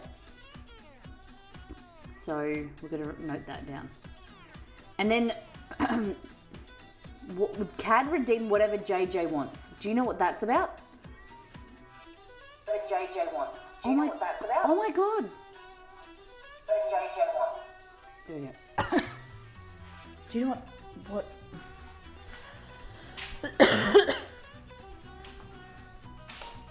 Yeah. Oh, was it Cad? I thought it was Matala. No, there was actually redemption from Matala for the Louise Slice, but then there was from Cad as well that said whatever JJ wants. Honestly, I don't think, but I think you already did. Did I? Okay, I think Maya have already done it. Okay, we're gonna undo the curry, check on our rice.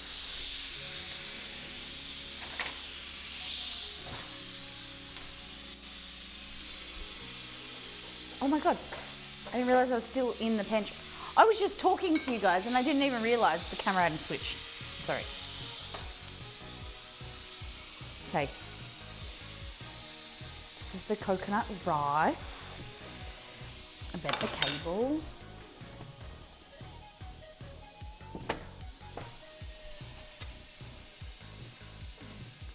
No. Can't say with confidence you did it. No, that's all good. I'll have a look in my notes. Look at that.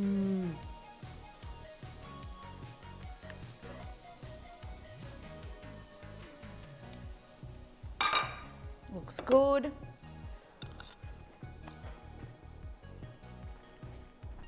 I was gonna write scene to see if there was a comment. No. It was only 2 seconds anyway, it's all good. It's so good. Look at that. So, ready?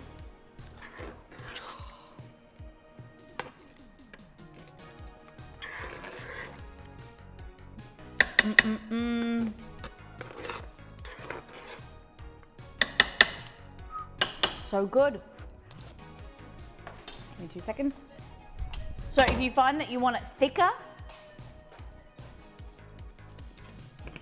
you want it thicker, you can add a little bit more corn flour now and then cook it. Excuse me. Use one of these bowls. Grab yourself a spoon.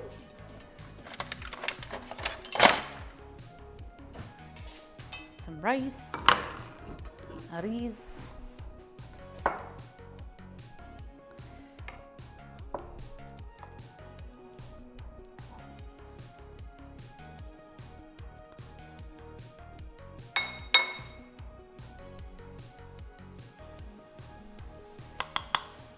Hello, Flossie.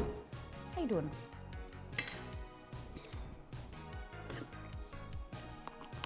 Just to read it, I love foods with many bright colors. It makes it more fun and interesting. Yeah, for sure. Sure.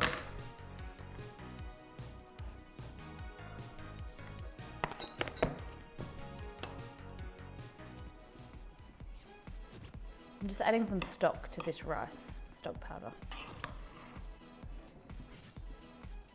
Give it an extra bit of flavour, you know?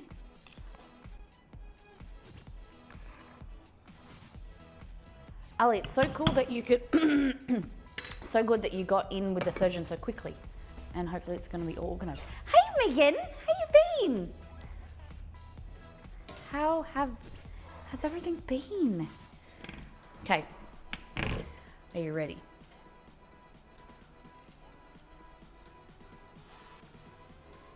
Rice, like that. Do a little bit like that, but I like some poking out the side.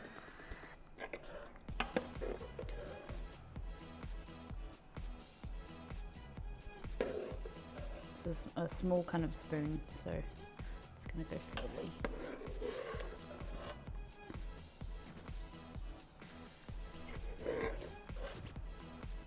Easy peanut curry from All In Together, Slow and Pressure.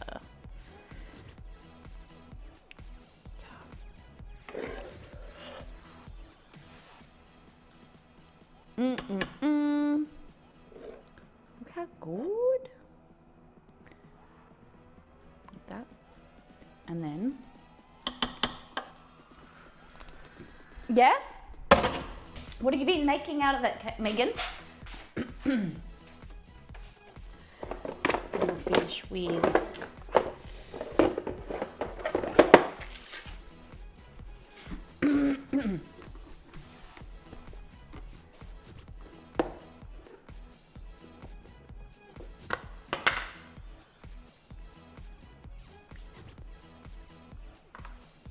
I don't know if it's just me, I don't really get full on rice for some reason.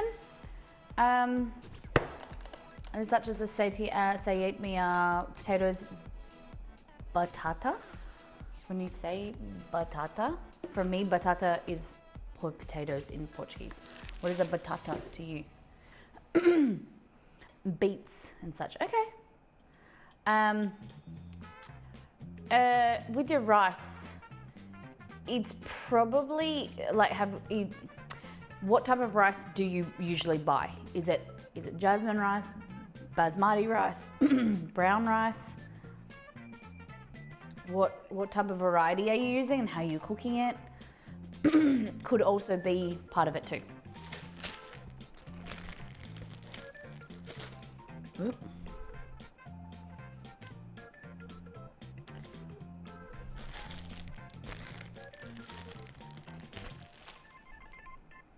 I like you like prefer light fluffy rice. I like mine a bit heavier, personally.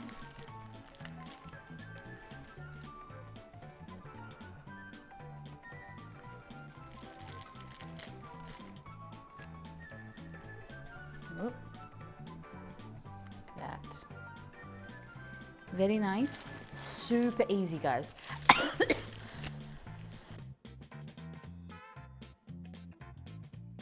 Sylvan, thank you for the raid. Welcome in. Lovely to have you here. How was your stream?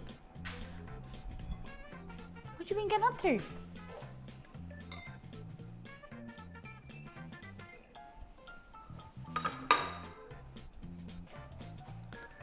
What do you think, guys? This is the Easy Peanut Curry from All In Together, Slow and Pressure. That is this.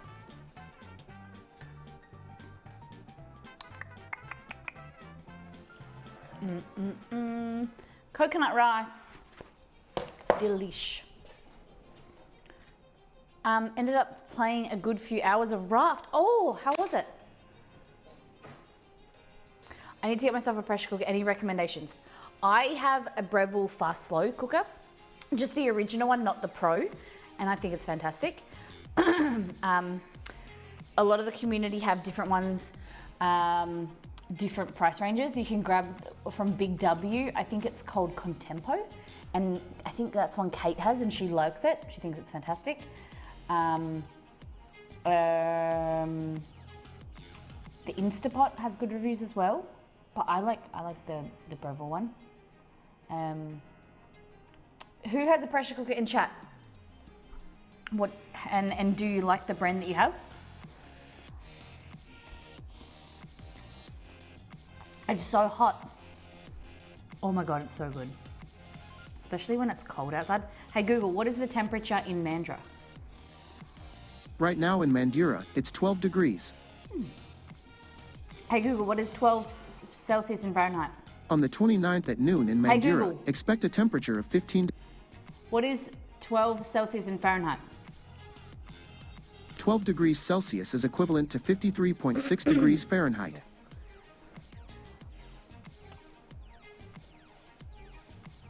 Several Instapots. Okay. When you say several, how many are we talking? And do you use them consistently? Like, do you use them all together at the same time? I got the Instapot at the start of the month and I'm enjoying it immensely, says Delirium.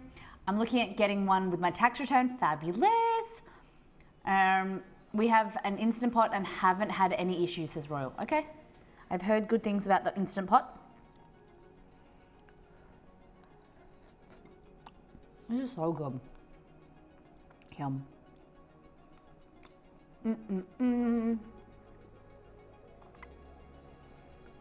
Batata, sweet potato, is the same Solanus family as the regular potato. Okay. Interesting. Interesting. What do you think, guys? We had some mms in the chat. Mms in the chat. Mms in the chat. Mms in the chat.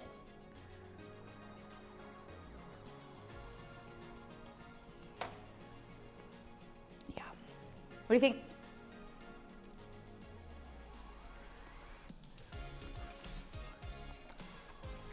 Yes. Relatively healthy, super easy. You can use fresh veggies like I did, or you can use the frozen ones. If you want them crunchier and firmer, you can add them after, like stir them through into the hot curry, and it'll just slightly soften them. Really good for the whole family. It doesn't have a lot of spice to it. You can add more if you want.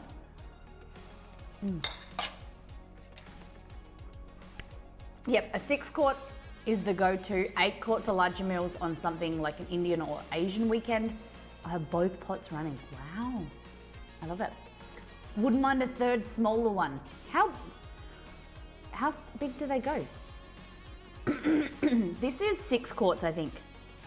And that makes more than enough for Exceed a Night myself. But I can see how having 2 would be good for when you want to do like side dishes, have like a big meal or feed a lot of people. It is really annoying where like I need to cook rice on the stove and then, do the curry in there or cook one and the other, or one before the other, I mean. I'm in the process of changing my diet. Well, I'm going gluten-free. Wow. That's really interesting. Sylvan, so it's a great introduction actually to the next Make with Molly, because I am changing my diet. From tomorrow is the last day I can eat meat for a month. Oh, so hot. Prestige, welcome back. Delicious. Easy peanut curry.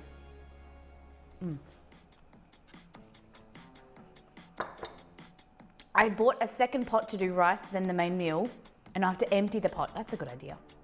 I wonder if you can buy Breville pots. Is that including fish? Exceed asked me the same question. I am not doing any seafood, completely vegetarian. For the next community cook-up. So the theme for July is vegetarian. So that just means food without meat. So you can do vegetarian desserts. I want to encourage as many people to get involved as possible. You know, recipes without meat in them. So it could be no meat, just using veggies.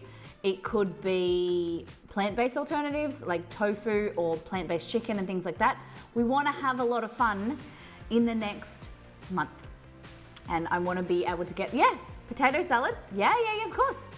100%. I want you to think out of the box, and I want you to not let this discourage you. If you eat meat, it's completely fine, but there surely is something that you have like coleslaw or cakes, whatever. It's still vegetarian. You can still be involved in this this month's Make with Molly community cook-up. All sorts of plant-based things. Yep. I love vegetarian, vegan food. We've cut, I want to see it. Morgo, post in the community cook-up channel in July. Wait a second, bacon is a vegetable? Nah. My plan, probably not for community cook-up, but my plan in August is to go dairy-free. I want to really challenge myself. I am too reliant on cow's milk, cream, and butter. I really want to challenge myself to go without dairy in August. Dairy-free, cow-free August. So pad thai could be on the menu, yeah. Vegetarian pad thai, hell yes. Hell yes. Cauliflower cheese bake, yes. Think of all the ideas. Guys, get involved. Make with Molly. Community cook-up channel in Discord. It is free to enter. It's just a bit of fun to get you out of your comfort zone, trying new things. No sign up, free for all. And encourage other people in the community. Chat about what you're making. Chat in the old community cook-up channel, and let's have discussions about what you're thinking about. And Tamina, welcome in. Why have I been coughing like this all week? Welcome in. We've been streaming for 2.5 hours nearly, and we have made our easy peanut curry from All In Together. We've made the focaccia dough from the website, and that's in the fridge. We're about to go through last month's or June's participants for Make with Molly. Community cook-up. Making, what was this month's theme?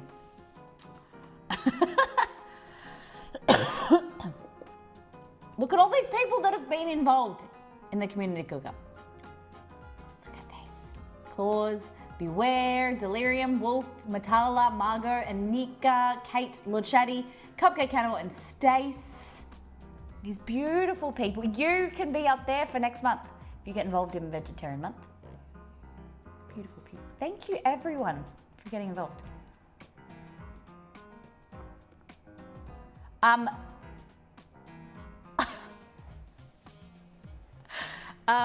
Hold on, 2 seconds.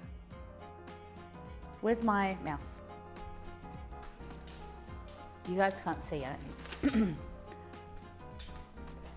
We are actually going to be doing some buffalo cauliflower bites. I think they're on the menu next week. So we're going to make some buffalo chicken made with cauliflower, some fried cauliflower bites. It's going to be fun. It's going to push us out of our comfort zone. Do something new. All right. So I needed to show you this. This is a knife sharpener? How does this work, Matala? How does that work? Roasted or breaded? Breaded. I think. I haven't created the recipe yet. I don't know. What are the options? Oh, I didn't change. Hold on. We need to do this. Just change to Discord. We'll use the weight of the blade. You don't have to show me a video of using it. It's pretty cool. Okay. So, this is, I know we're in community cook-up, but I'm showing you all things food. It's Kate's delicious deal. Look at that meat. That looks delicious. Roast tea. Oh no, this is Margot. Why did I say Kate? I meant, for some reason I saw Kate posting. Oh my God, Margot. This was lamb, right? And the peas, I don't like peas, but I would just get a spoon and just eat the peas. They look so fresh and delicious. Pumpkin, tater, and lamb. Said, was worried I might have overcooked the lamb, but when I got stuck in, she got stuck in a Fortnite match. But it came out blushing pink, yum yum. Looks good. Looks good, Margot. Fabulous, and nice gravy. This is homemade gravy. That gravy looks good. Good work. Looks like it's got a lot of flavor. Love fresh peas. I adore, oh, yuck. I can't get into mushy peas, Margot. I can't do it. The texture, the texture for me. There we go. Kate, chicken parmigiana, mash and salad. There's a recipe for this in First Things First. Kate, that salad looks banging. What is in that? Carrot, spinach, tomato, cheese, cucumber. Ooh. Woo.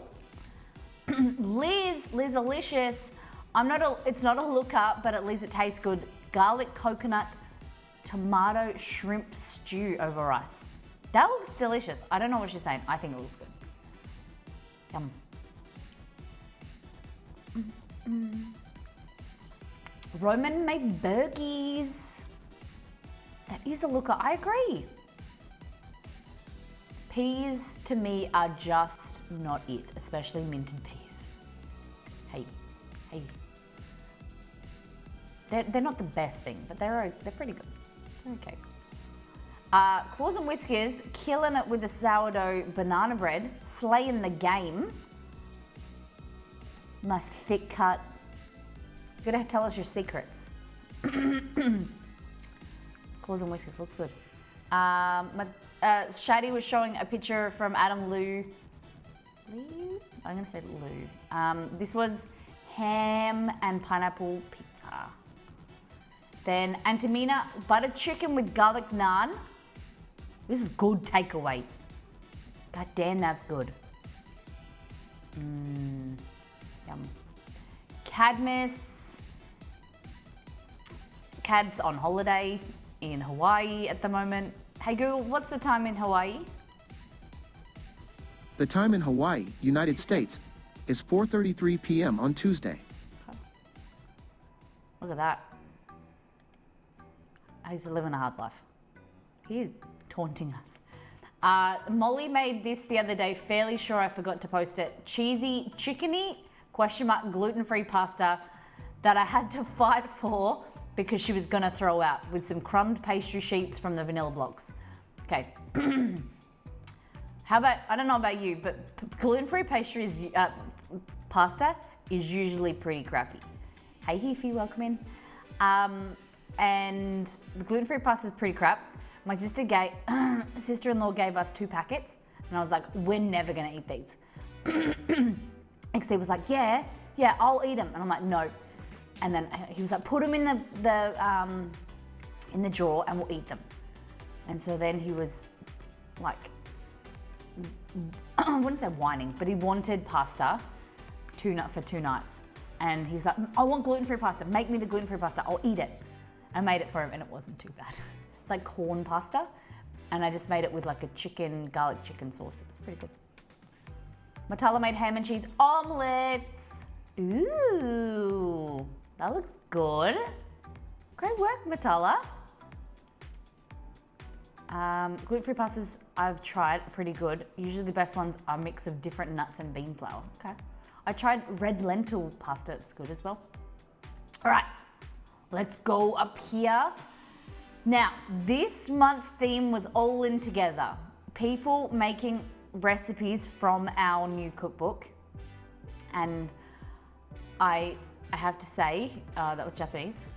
I'm been really excited to see everyone's reviews and people get involved. If you have been making things for All In Together and you haven't posted, quick, jump in there. Post some photos in Community Cookup. I want to see and I want to hear your review. Claws and Whiskers started us off with All In Together easy cheesy egg bites made with halloumi, spinach, bacon and cheddar. Just demolished my serving and will start on my husband's if he doesn't appear soon.